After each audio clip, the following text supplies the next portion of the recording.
All right. So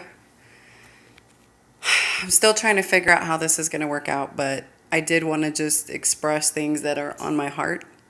I want to apologize for the way I look and like sorry, not sorry kind of a thing. I went to a lot of sermons today. God had been speaking into me.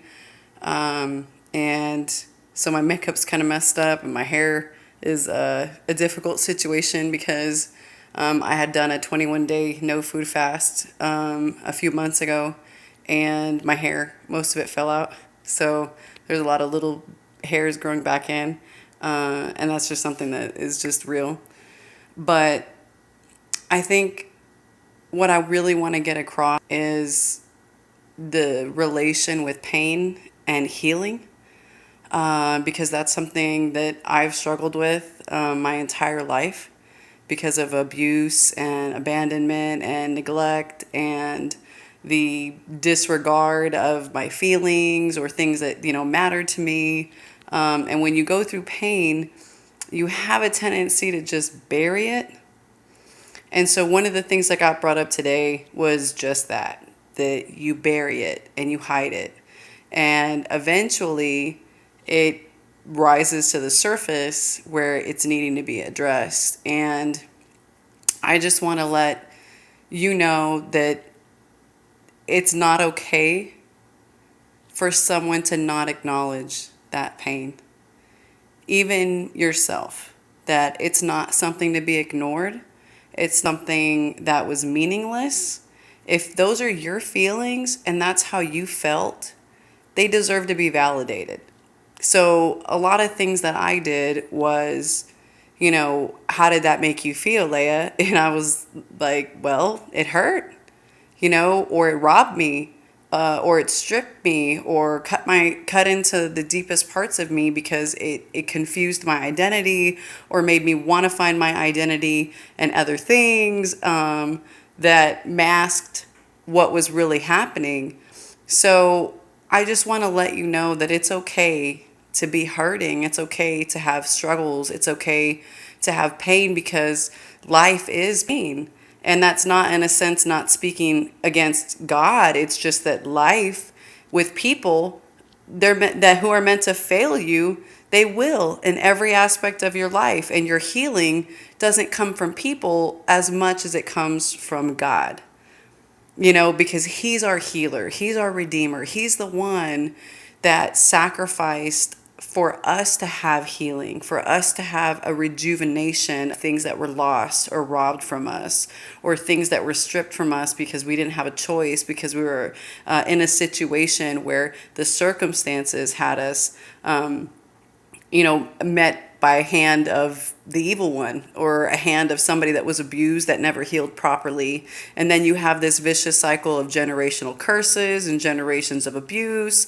And I just want to say that you have the power within you to let those feelings and emotions leave your ability to operate in them. Like, you can still know that they happened, but they don't have an effect on you, that you're using it to help other people and not to bury it inside of you.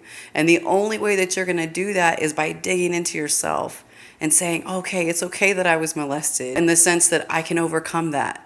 It wasn't my fault. I wasn't my hand. And the things that I have to answer to God are things that I've done.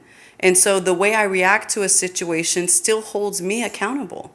That if I decide to be unforgiving and to hold it inside of me, and it's going to I'm buried in deep within, and I'm going to be bitter, and the devil's going to have a hold on me because I've never let that go. It's a sickness, and it's going to kill you.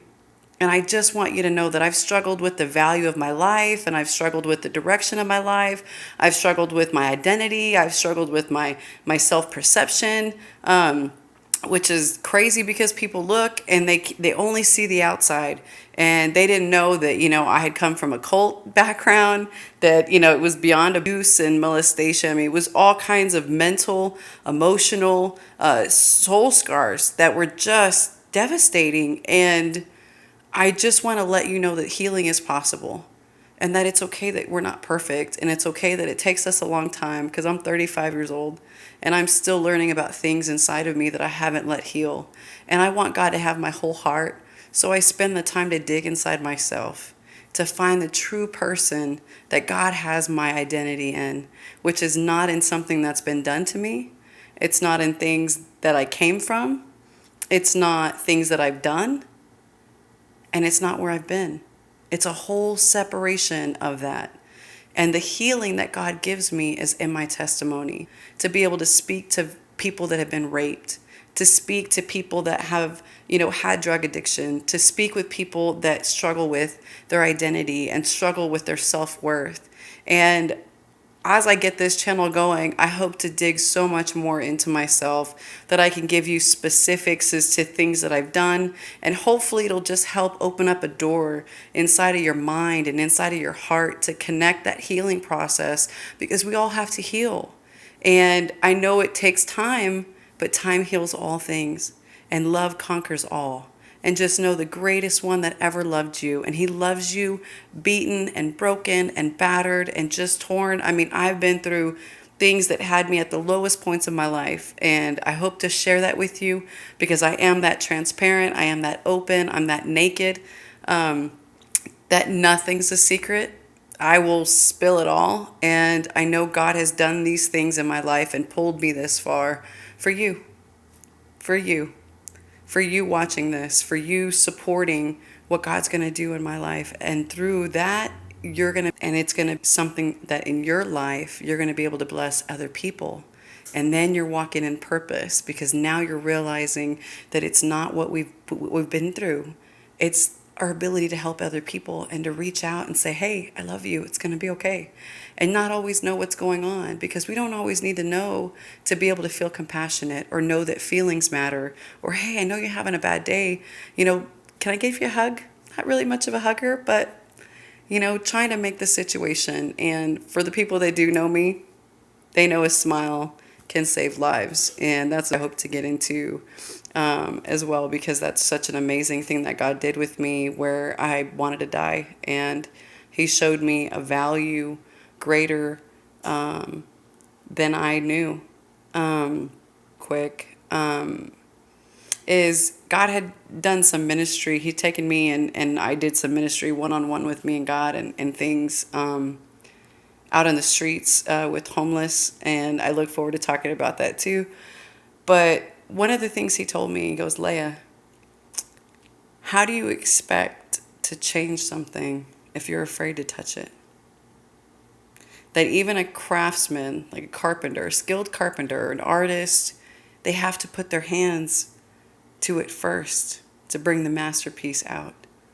And the people he had me touching were the untouchable, the unlovable, the ones that people step over on the street corners, the ones that people think that their situation was self-inflicted and that they have, the ability to get out of it. And I just want to let you know that we are to be connected together. That is what we are as part of God's body. And I want you to know the power in connection.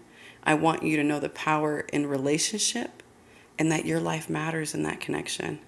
And if you're able to connect with somebody in a deep way or in a healing way, or just being that confidant where they can just come to you and tell you, I want you to really take that to heart and take that in a purpose, that's something outside of what's been done to you and where you've been.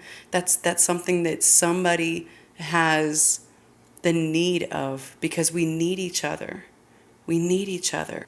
So on that note, I'll go ahead and wrap it up, because knowing me, I'll start preaching and I'll get going. And I'm kind of tired tonight. I've had a lot to process, but I did want to put one more out here just to get the ball rolling. And I really appreciate your time. I hope to get to know more about what's going to come through this, so that I can be more of what you're needing and what you're wanting.